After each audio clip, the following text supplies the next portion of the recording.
A pergunta de US$ 1 milhão: se o Éden estivesse na Terra hoje, em que lugar ele estaria? Será que estaria na Europa? Será que estaria na Ásia? Será que estaria na África? Onde estaria? Nós vamos conversar sobre esse assunto hoje.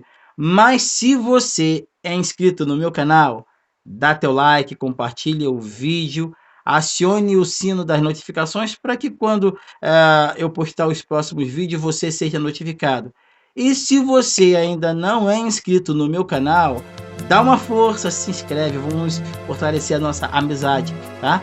Para que quando eu postar um próximo vídeo também, né? Você, além de receber, a plataforma vai dizer que esse vídeo ele é bom e vai passar para outras pessoas. Eu conto com a sua amizade, com a sua colaboração. Depois da vinheta, nós vamos descobrir aonde está ele.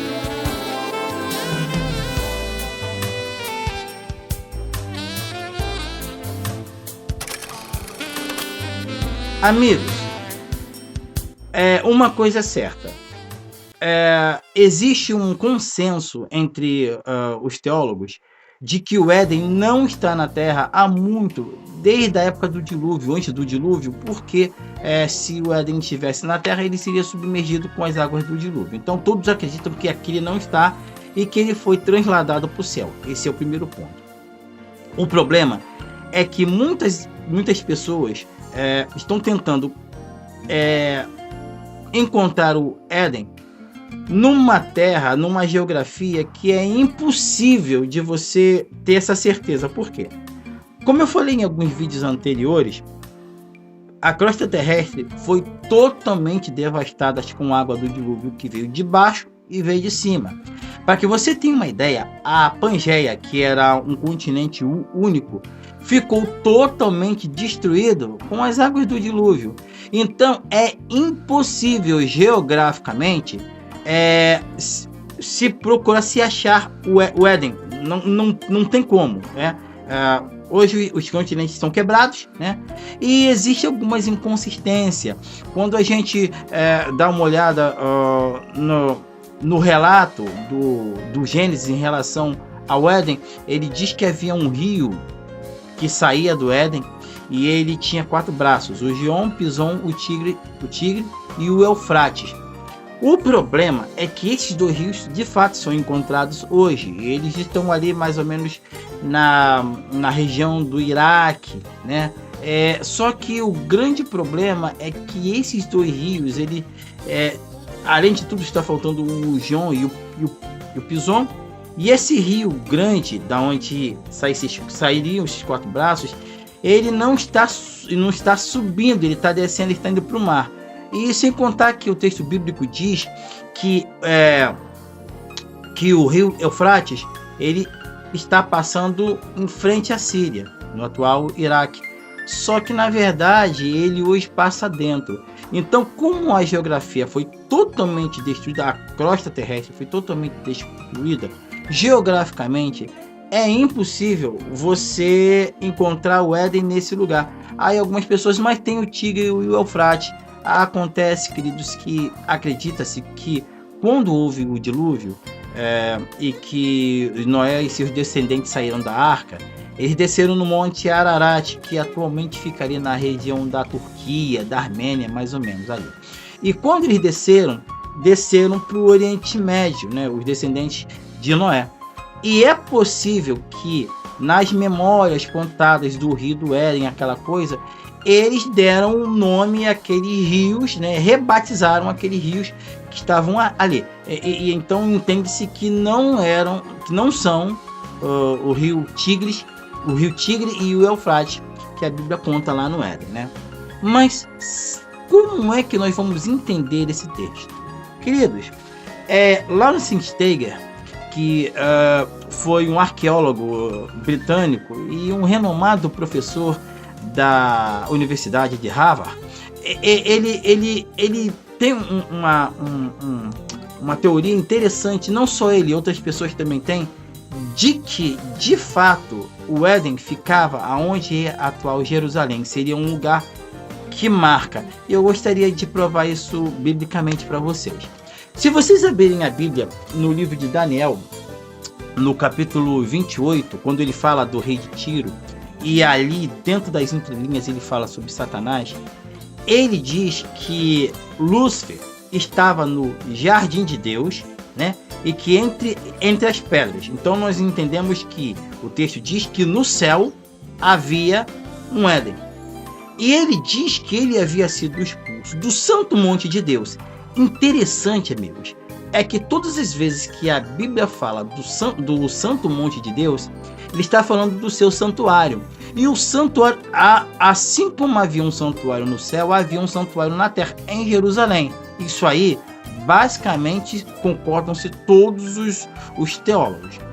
Aí tem uma coisa que a gente precisa entender e que vai deixar bem claro para a gente atentar porque Deus queria que Abraão tomasse aquela terra. Deus podia ter escolhido um outro lugar, mas Deus fez questão que Abraão percorresse a terra onde hoje nós sabemos que é Israel, se tornou Israel mais tarde, para provar que aquele lugar sempre pertenceu a Deus e ali de fato era o Éden e Deus queria plantar uma nação espiritual naquele ponto. Aquele lugar pertencia a Deus. Em Zacarias, no capítulo 12, diz que Jerusalém seria atacada por todas as nações. Mas na história não existe nunca aconteceu o fato de Jerusalém ter sido atacada por todas as nações. Foi atacada algumas vezes, mas não por todas. Mas Apocalipse capítulo 20 é que explica mais ou menos isso e deixa a coisa um pouco mais clara. Quando diz que Satanás vai reunir todas as pessoas, todas as nações, para atacar Jerusalém. E quando isso acontece? Eu quero explicar mais ou menos para você que não está dentro do contexto do que vai acontecer nos tempos finais. Quando Jesus voltar, vai acontecer alguns eventos, a ressurreição dos mortos justos, e ele não vai pisar nessa terra, ele vai ficar no alto.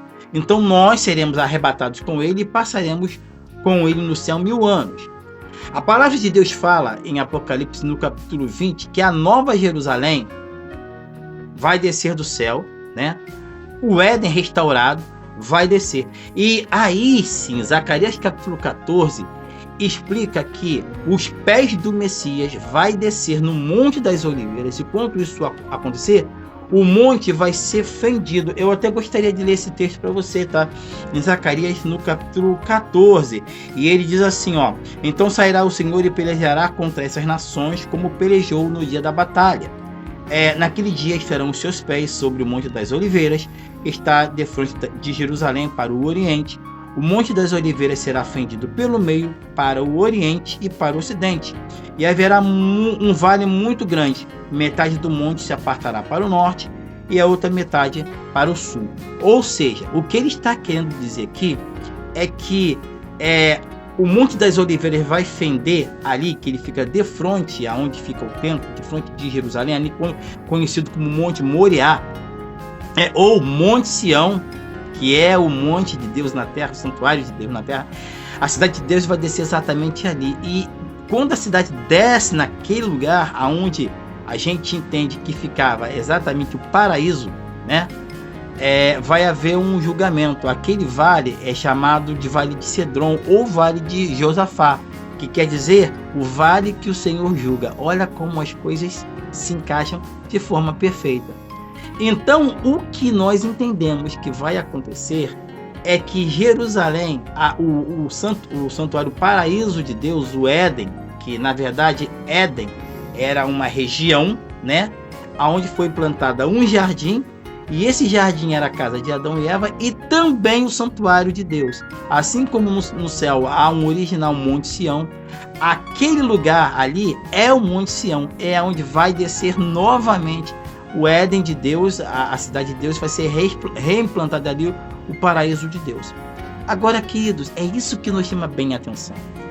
Deus queria que Abraão tomasse posse daquele lugar. E Abraão não só tomou posse, ele e seus descendentes depois, através de dinheiro, Abraão, Isaac, Jacó, através de dinheiro, que eles compraram uma boa parte, como Israel mais tarde conseguiu com os braços de Deus, conseguiu conquistar aquele lugar, né? Com a ajuda de Deus. E Deus queria plantar o seu povo ali naquele lugar, porque aquela terra, segundo o próprio Deus fala isso também no livro de Zacarias, era a sua terra santa, era o território de Deus, que Satanás havia colocado, plantado algumas nações terríveis ali para poder implantar a idolatria. Mas esse terreno foi tomado. Para que você tenha uma ideia, queridos, aquele lugar é tão abençoado que você deve ter visto, lido na Bíblia, que quando Israel estava saindo do Egito, estava para entrar na terra, foi mandado alguns espias e eles trouxeram romães e trouxeram uva que as pessoas precisavam de carregar. Queridos, você acredita que nos dias atuais, olha só aqui embaixo, dá uma olhada, você vai ver, ainda existem cachos de uva que 2 pessoas precisam carregar, de tão grande que é. Uma terra, um lugar desértico, mas tudo que se planta se dá. É a terra que Deus escolheu para que o seu servo Abraão pudesse plantar uma nação espiritual e essa nação espiritual pudesse abençoar toda a terra.